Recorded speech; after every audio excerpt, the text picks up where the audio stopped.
It's my feel-good breakfast show. A very good morning. Thank you so much for tuning in. You are live with Expresso. It's just me and the ladies today.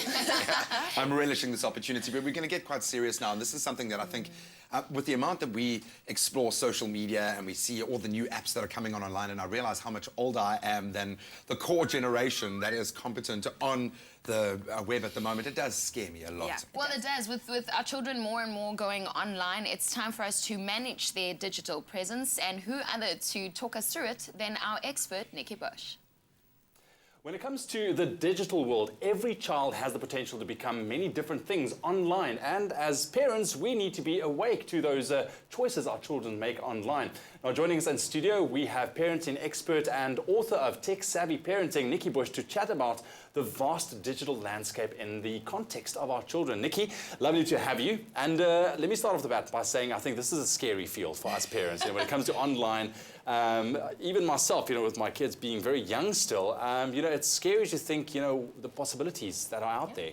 So you've actually compiled a very interesting list of some positive, some not so positive potentials that our kids can be potentially online even long before they leave school. Absolutely. So, there are so many different things our children can become. I say things.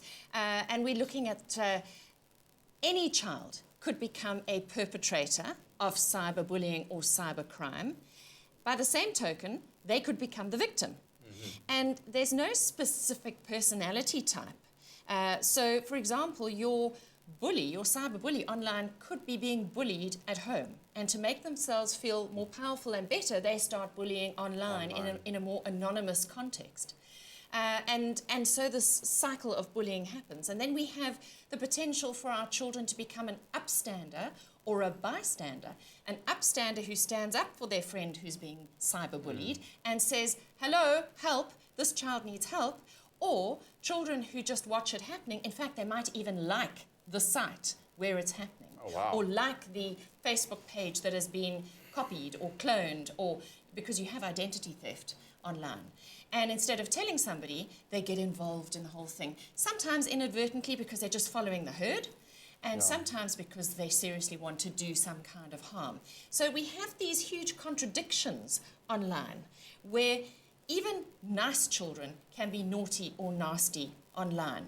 Yeah, but I mean, there's a lot of positive out there. That is what I like as well. If you take a look at some very successful YouTubers making it long before they leave school, start to earn a living as well. But I think, once again, the responsibility on the parents' shoulders are very heavy because we're the ones that kind of need to shape and guide them from the get-go. Yes, so you take, for example, our local YouTube star, and that would be Nadav Ossendriver, who is now 18. He started his online career at the age of 15. So the latest sightings app that you would use in the Kruger Park to go and do wildlife sightings, he combined constructively his passion for wildlife photography with digital tools, with programming. And he created something really useful. Now, that's what we'd like our children to be doing. Now, I've met him. He's a divine young man. And I've met his parents, very normal people. And obviously, they've steered him in the right direction. But many parents today don't know what their children are actually doing online. And there, of course, lies the danger. So what do parents stand to do? From a young age, how do we make sure that our children are steered in the right direction when it comes to living in a digital era? Well, the whole thing is to teach children how to make the best possible choices that they can online. So they need to understand that everything that they're doing is a choice. Every action, whether they like something, share something, say something, post something, tweet something, etc., is all a personal choice. And they have to be thinking, is this good for me? Is this good for the person I'm talking about? Does it put them in a good light or a bad light? And if it doesn't put them in a good light or themselves in a good light, they shouldn't be posting it. Is it good for my reputation?